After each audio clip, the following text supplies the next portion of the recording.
There are feelings you can't name. It's not love, not just friendship.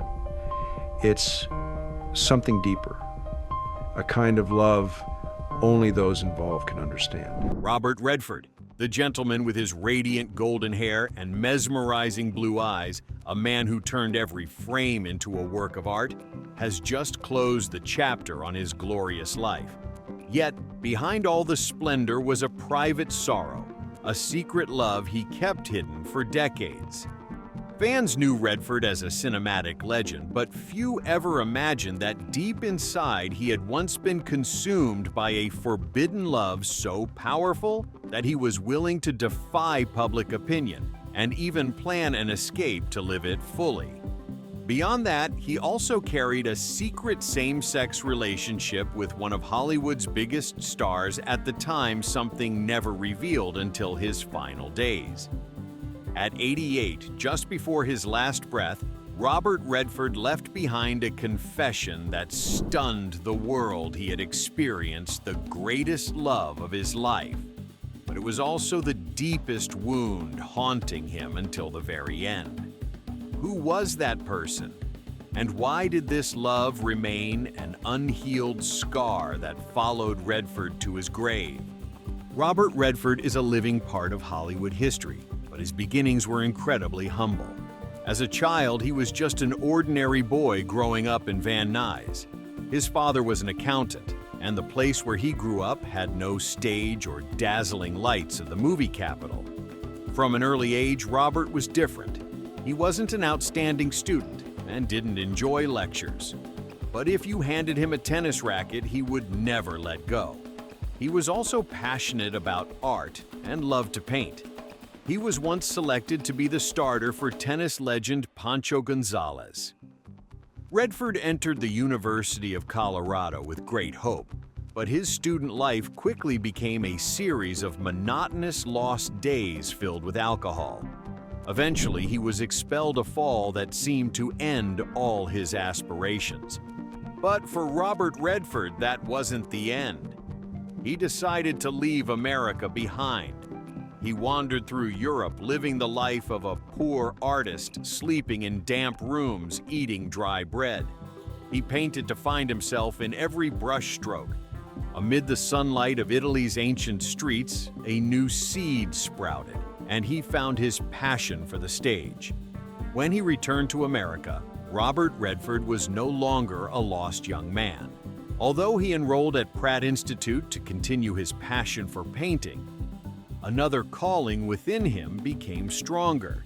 Eventually, he found his way to the American Academy of Dramatic Arts, and his great acting journey officially began. And during this time, he met someone who would make him experience both the highest happiness and the pain that led to his collapse. In the late 1950s, when Redford was still a young man full of ambition, he met Lola Van Wagenen. Unlike the glamorous Hollywood actresses, Lola was only 19, but she possessed a calm, introspective, and composed demeanor that far surpassed her age. To understand their relationship, one could only describe it as if Robert was the rebellious wind of California, she was the peaceful harbor from Provo. Instinctively, Robert Redford realized, I need this person in my life. Despite opposition from their families, the two made a daring decision to have a secret wedding. A young couple, penniless, running away from the constraints of the world, believing foolishly that love was all they needed. It sounded like the perfect ending in a novel. But the harsh reality quickly set in, love couldn't pay the rent. Robert continued to struggle in his acting career. They lived crowded in shabby apartments, struggling with the little money they had. And their dreams began to crumble. Then tragedy struck. Their first child died of sudden infant death syndrome SUDS. It was a devastating loss for a couple in their 20s, and it plunged Robert Redford into deep pain and depression. But amid this profound sorrow, Lola did not break down. She became his unwavering support with a calm demeanor and unshakable faith in Robert's will to live. Redford later said, "She is the love of my life." Lola was never just an ordinary wife. She was the one who stayed with him when he was lost and desperate in the pain of losing their child. She went through the storms with him.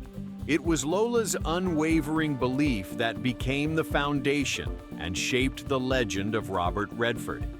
As his career began to soar, their life started to change. The breakthrough came when Redford appeared in the Broadway play Barefoot in the Park. His role as Paul Bratter captivated thousands of audience members. From there, he skyrocketed to fame with a series of classic films, The Twilight Zone and Butch Cassidy and the Sundance Kid. Hollywood embraced Robert Redford like a king. The spotlight called his name, but he began to drift away from his home. Lola took a step back, shouldering the responsibility of raising their 3 children, Shauna, David, and Amy. The pressure mounted. Robert was away from home for months at a time. Cracks began to show. Redford's ambition grew, and he wanted to do something even greater.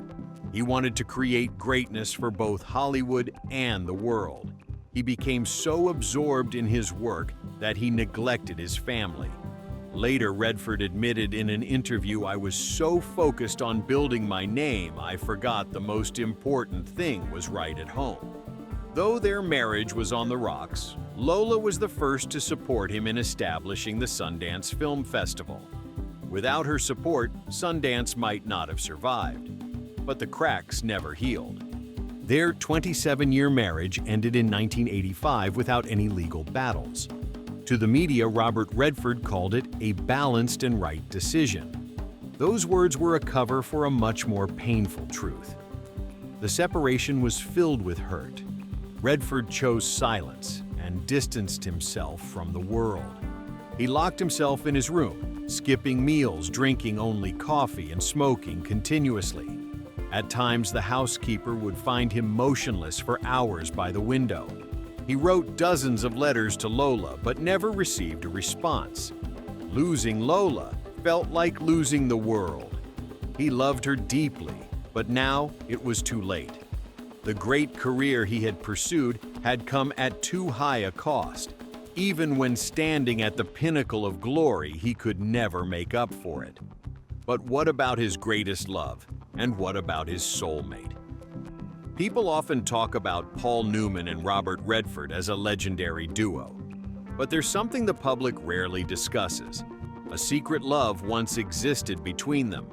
Paul Newman and Robert Redford first met in the late 1960s while preparing for the legendary film Butch Cassidy and the Sundance Kid, 1969. Initially, the role of Sundance Kid wasn't meant for Redford. It was Paul Newman, a much bigger star at the time, who pushed for Redford to be cast in the film. And that's how their relationship began, one that would last for decades. Butch Cassidy and the Sundance Kid was filmed in 1969. On screen, they played charming outlaws, but behind the scenes, they were quite adorable. They often exchanged long glances, laughed together joyously, and even drove around together. In those moments, they saw a part of each other's heart reserved just for them. Paul Newman always knew how to make Redford laugh. It was the laughter of a man who had completely let go in front of someone he trusted. Newman never stopped with his pranks. He would often leave quirky notes in Redford's room act like "you're losing your mind today" or Scottish accent. No questions asked. These nonsensical notes were Newman's way of saying, "I know you're tired and I'm here for you." By the time they worked on The Sting 1973, the pranks continued, but they became a secret language with each prank carrying the message, "I understand you." At one point, Newman even put a live chicken in Redford's room, to which Redford retaliated by wrapping Newman's car in plastic. They had a fight, but it seemed like the playful revenge of two very close friends. Their relationship was rarely the subject of rumors, and there are few pictures of them together. But if you look at how Redford remained silent when Newman passed away in 2008, you'll understand everything. When Newman died, Redford didn't cry in front of the cameras. He simply said, "I lost a friend." But in his eyes there was a void left by the only person who had ever made his heart laugh. In a world full of pretenses, they had lived truthfully with each other. Redford's pain wasn't shown in tears, but in the silence and solitude. That love might not have been called love, but it wasn't just friendship either. It was a bond that transcended labels and was profoundly beautiful in the heart of Hollywood. As if a tropical storm had swept into the desert, Sonia Braga arrived. Just 2 years after his divorce, Robert Redford met Brazilian actress Sonia Braga, a complete opposite of his first wife. Sonia was wildly beautiful and lived by instinct. She spoke loudly, laughed loudly, and entered his life as if she didn't need permission. Her appearance became even more significant as it coincided with the time Robert was promoting his film, The Milagro Beanfield War, because she was a living embodiment of the film's spirit-free fiery and never backing down. They walked the Cannes red carpet as a couple no one could take their eyes off, vibrant and incredibly hot. But then, their relationship ended just as quickly as it began. By 1988, Robert and Sonia quietly parted ways due to too many differences between them. In 1990, amidst the smoke-filled scenes, gambling dens, and heavy political atmosphere of the film Havana, something unexpected happened. Robert Redford fell in love again. This time, the woman didn't have the gentle charm of Lola, nor the fierce fire of Sonia Braga. It was Lena Olin, a Swedish actress with cold eyes. On screen, they were two souls swept up in a chaotic Havana. In real life, they were two people colliding during a period of great uncertainty. And if you've ever seen Havana, you can probably feel it. The touches, the glances, and the kisses between them were not entirely acting. In fact, at the premiere, a real kiss took place right in front of the public. The relationship lasted only about a year, but was enough to write a chapter in Redford's love story. Lena had a deep beauty, but she was full of instability. They shared creativity, profound conversations, and the fragility of living under the lonely spotlight. It was also during this period that Redford poured his heart into Havana, a film dubbed the Casablanca of the political era. And in a strange reflection, his real-life romance with Lena was just like the film Profound Complex, but not destined to last. By 1991, they quietly went their separate ways. As the spotlight faded, Robert Redford's life unexpectedly took a calmer turn. That's when he met Sibylle Sagers, a German artist and environmental activist. Sibylle came for her love of nature and needed a place to create. She didn't even care about Hollywood. And that's what captivated Redford. He wasn't seen as a star, but as a man with a life full of cracks. Although Sibylle admitted she quietly rented some of his movies to watch before their first date, Robert never mentioned it.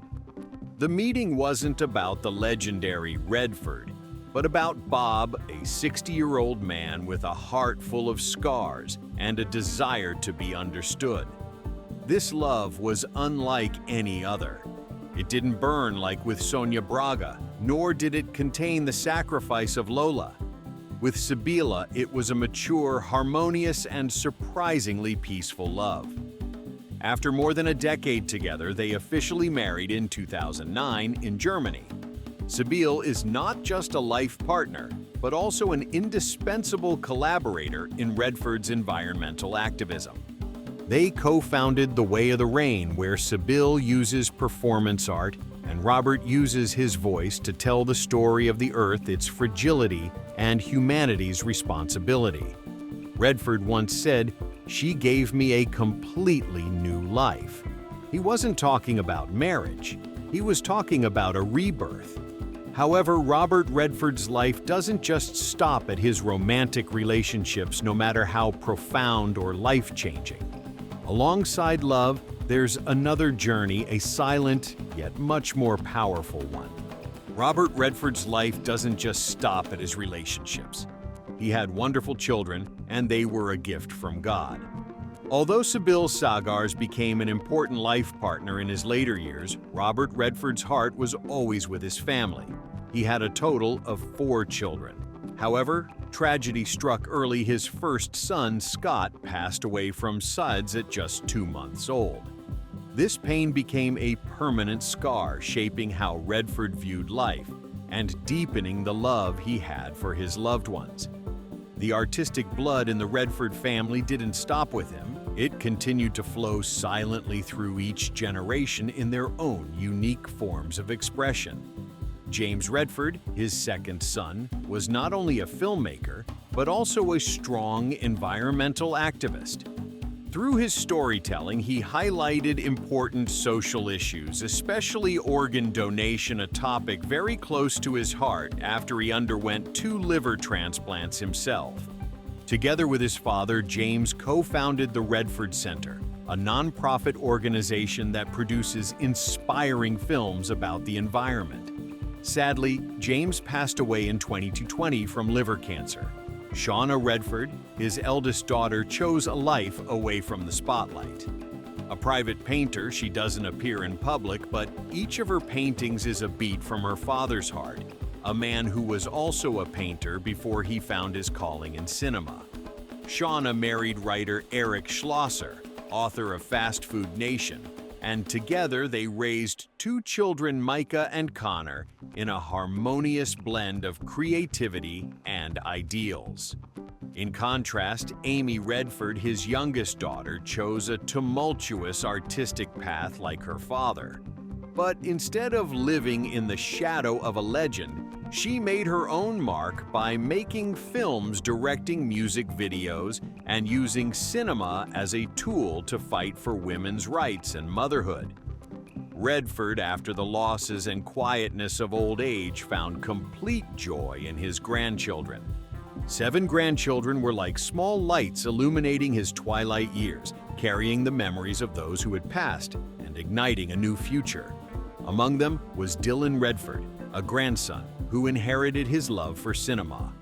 Dylan once asked his grandfather to voice a character in an independent animated film called Omnio a Fastboat Fantasia, in which Redford voiced a dolphin. It may sound strange, but behind that decision was a youthful spirit that never faded. That's Robert Redford, after 80, willing to break his glamorous image to empower the next generation. It's proof that a true artist never stops supporting beauty, whether it comes from Hollywood or from a grandson's dream. And perhaps that very spirit is the most beautiful final chapter in his artistic life.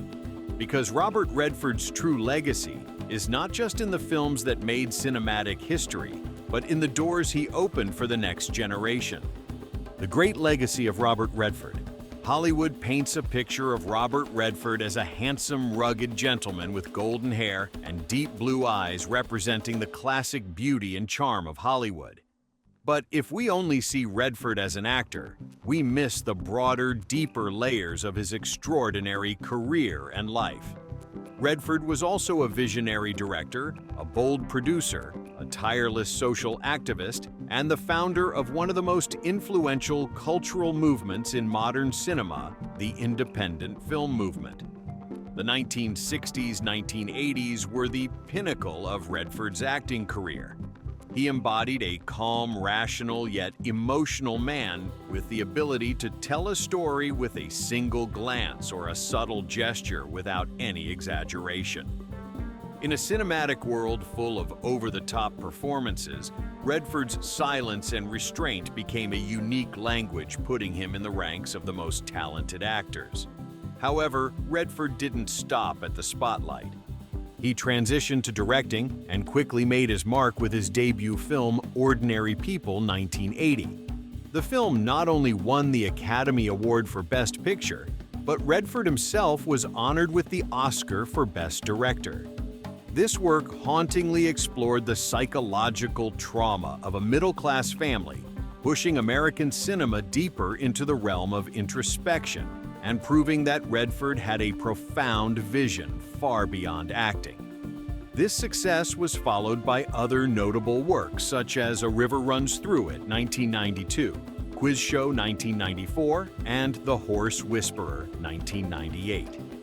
Each of his films was not just entertainment, but a question, a social commentary that urged the audience to look at themselves. But Robert Redford's greatest legacy is probably not the awards or roles, but the revolution he initiated. In 1981, he founded the Sundance Institute in Utah, with the desire to create a space for new filmmakers and unique voices that were not controlled by the Hollywood market. From a simple idea, Sundance became a global symbol of independent cinema. Sundance is not just a film festival, it's a talent incubator. A host of directors have grown from it, including big names like Quentin Tarantino, Reservoir Dogs, Steven Soderbergh's Sex Lies, and Videotape, Darren Aronofsky, Pi, and more recently, Chloe Zhao, Nomadland. The Sundance Film Festival is a place where small, authentic, and courageous stories are told, proving that art doesn't have to be tied to profit, and marginalized voices deserve to be heard. It was a cultural revolution and a testament to the fact that art doesn't have to be tied to profit. Beyond art, Robert Redford was also a tireless fighter for the environment. He was one of the biggest voices in campaigns to protect national parks, fight climate change, and promote sustainable development. He spoke at many UN forums and was an active member of the Natural Resources Defense Council. Redford also consistently spoke out on other social issues such as freedom of the press, civil rights, and the danger of politicizing art. He maintained the stance that artists should not just entertain, but also have a responsibility to reflect and promote positive change in society. However, Robert Redford was not a loud person or one who used scandals to attract attention. He is the type of person history will always remember because his influence is not in how famous he was, but in how he reshaped a culture and changed this world. As he once shared in a rare moment, "I have no regrets. I just want to keep telling stories the way I believe is right." And it is these stories from the screen to the mountains, from the studio to independent films that have created an immortal legacy named Robert Redford. If these stories touched you, leave a comment below, and don't forget to like, share, and subscribe to continue this journey with us. Because what makes legends great is not just the glory on stage, but the quiet scars they carry throughout their lives.